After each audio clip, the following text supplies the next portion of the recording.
Hello, everybody. Paul Jancarella here from Profits and Success, and I'm here to bring you a Friday episode of Low. Today I titled it, What Direction Are You Going? But before I begin, this t-shirt that I'm wearing came in the mail yesterday. And it's the University of Massachusetts Amherst. That's where my son will be attending school in the fall, although he's not 100%. Most freshmen aren't. So we'll see what happens come late September, early October. So anyhow, a Chinese proverb, a very old Chinese proverb, says if we keep going in the direction that we're headed, we will probably end up where we're going. And it's very basic, but the point is pretty simple. You know, even those that are on the fast track in the financial world, you're heading to the top.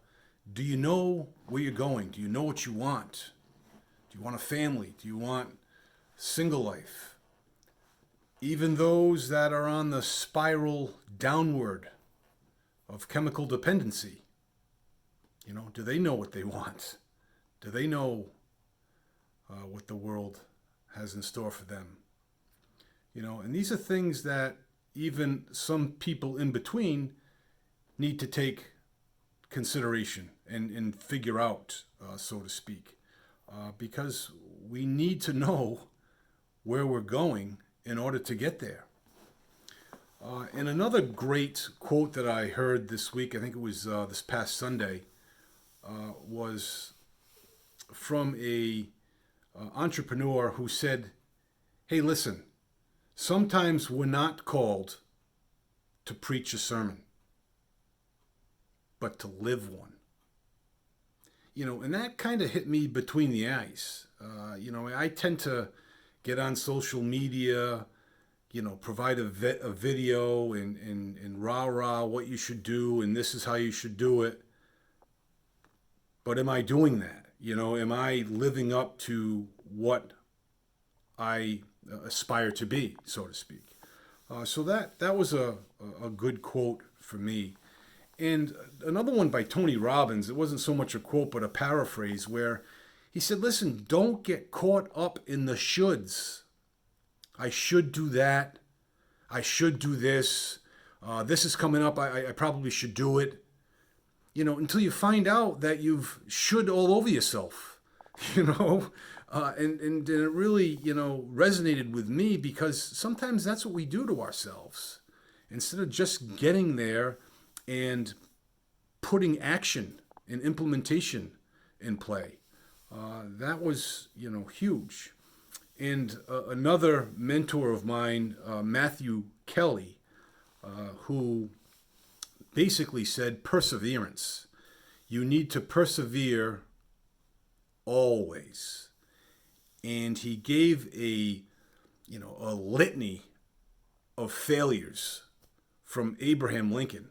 You would have thought this guy would have either committed suicide or just, given up.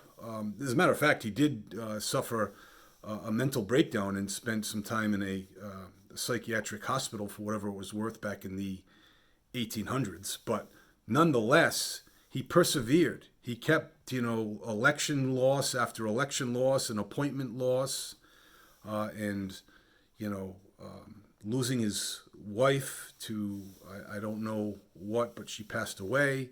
It was just remarkable how he lived his life, and then to end it the way that it happened. It was just remarkable. By no means would anybody in the era of Abraham Lincoln think he'd be on the $5 bill in U.S. currency. By no means. And lastly, I think there was one on, no, I think that was everything.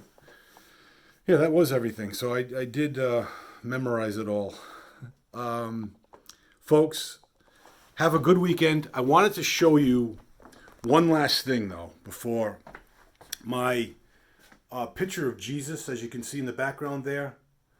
But when you get up close and you see him, look at all the different faces. Look at the eyes of some of these people.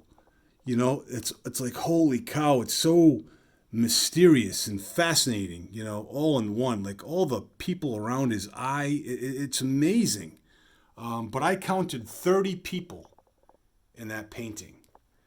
And it just goes to show you that you see Jesus in every single person out there. Race, religion, whatever it may be. And just try to remember that when you're stuck in traffic. Have a good one, everyone. Talk to you soon.